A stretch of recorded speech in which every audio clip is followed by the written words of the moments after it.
अस्सलाम वालेकुम नाज़रीन, मैं हूं नवीद राना और आप देख रहे हैं हिंगोल न्यूज़। नाज़रीन, शायद के हमारे बच्चों को किसी की नज़र लग चुकी है और ख़ुसूसन लाहौर के बच्चे जो हैं वो इंतहाई बुरी नज़र का शिकार हो चुके हैं। लाहौर में ये तकरीबन तीसरा चौथा वाक़या है जिसमें हमारे बच्चे जो हैं वो लुक़मा अजल बन गए हैं।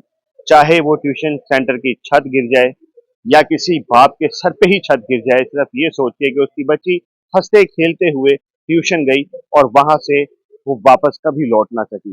10 साला नईमा जो कि पता नहीं क्या क्या खुशियां अपने दिल में समेट के ट्यूशन सेंटर गई और उसके बाद उसकी वो ट्यूशन सेंटर के वॉशरूम से मिली। नईमा के कायदा तौर पे रस्सी के निशान हैं, किसी ऐसी चीज के निशान हैं कि उसके खींचा है, उसके गया है, उसके साथ कुछ जोर जबरदस्ती की गई जो उसका मनका टूटा और वो 10 साला नईमा फिर जाबर ना हो सकी। उसके घर के बाहर मौजूद है, ये नईमा का घर है, ये उस 10 साला बच्ची का घर है कि जिसपे कयामत टूटी है, इसके वालदैन पे कयामत टूटी है। लेकिन मोहल्लेदारों का जो मौकफ है वो कुछ अजीब तरह का है। ट्यूशन सेंटर के जो हल्के के जो लोग हैं उनका कहना है कि ये फैमिली बहुत अच्छी है। इसमें कितनी हकीकत है पुलिस से इन्वेस्टिगेशन कर रही है और जल्द ही ये मामला भी हल हो जाएगा, सेम उसी वाक्य की तरह जो कि इचरा इचरा में हुआ, जहां मां ने अपने बच्चों को, ये मामला भी कुछ उसी तरीके का लग रहा है क्योंकि इस मामले के अंदर कुछ समझ नहीं आ रहा। बच्ची ट्यूशन सेंटर गई और वापस नहीं आ सकी। मोहल्लेदारों से भी गुफ्तगू करने की कोशिश करते हैं और जानने की कोशिश करते हैं कि ये वकूआ कैसे हुआ, कब हुआ और क्या हुआ। तो आइए हमारे साथ चलिए। नईमा के घर के बाहर जमे गफीर है, लोग जानने की कोशिश कर रहे हैं कि ये वकूआ कैसे हुआ। एक बुजुर्ग शहरी भी हमारे साथ मौजूद हैं जो कि उसी गली का हिस्सा हैं। सर, 10 साला बच्ची नईमा जो कि अब नहीं रही, ये क्या वकूआ है, क्या सामने आ रहा है? बकौल उसके बाप के कि जी बच्ची 1:15 बजे मैं उसको छोड़ के आया हूँ और कुछ 4 बजे के करीब मुझे फ़ोन आता कि आपकी बच्ची बेहोश हो गई। इन्होंने कमीज़ भी नहीं पहनी और भागे गए हैं, साथ ही घर है।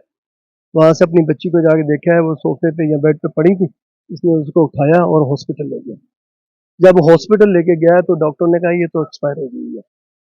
और उसके बाद फिर डॉक्टरों ने जब चेक किया तो उन्होंने कहा इसके गले पे निशान है, हमें को इस पे डाउट लगता है ये पुलिस केस है, हम पुलिस को बुलाते हैं। जब वीडियो हमने देखी है तो उसमें बकायदा तौर पे गला जो पूरा है वो नीला पड़ा हुआ है और सिर्फ एक मखसूस हिस्से हैं कि जैसे डोरी से खींचा जाता है या तार से खींचा जाता है या गला ऐसा है। क्या उस घर के अंदर कोई ऐसा शख्स के जो ज़हनी मरीज़ हो या पहले कभी इस मोहल्ले में कोई ऐसा वाक़या हुआ हो, कोई ऐसा शख्स होता है कि जो डाउटफुल होता है, किसी पे कोई शक नहीं है? बेसिकली तो ये बड़ा पुराना ट्यूशन सेंटर है, यहाँ मोहल्ले के लोग भी और सारे मोहल्ले के बच्चे पढ़ते हैं और इनके घर में उस वक्त एक ही मर्द है, वो ओवर एज है, सीनियर सिटीजन है, वो मरीज भी है। उस ट्यूशन सेंटर का बता रहे हैं? जी जी। तो वही मर्द घर था, बाकी तो खवातीन थी।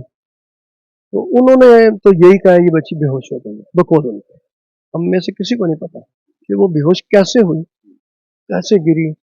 वो तो बस हमने बेहोश बच्ची को अपनी तरफ से उठाया, हॉस्पिटल ले गए, तो उन्होंने कहा ये डेड हो गई है। तो बाकी अब वो तो पुलिस इन्वेस्टिगेशन कर रही है। पुलिस का क्या कहना है? पुलिस क्या कह रही है? अब पुलिस का अभी हमें उन्होंने कोई फाइनल नहीं बताया, बस यही बताया कि हाँ निशान तो एक है, लेकिन जब हम इंक्वायरी करेंगे फिर बताएंगे कि क्या है ये।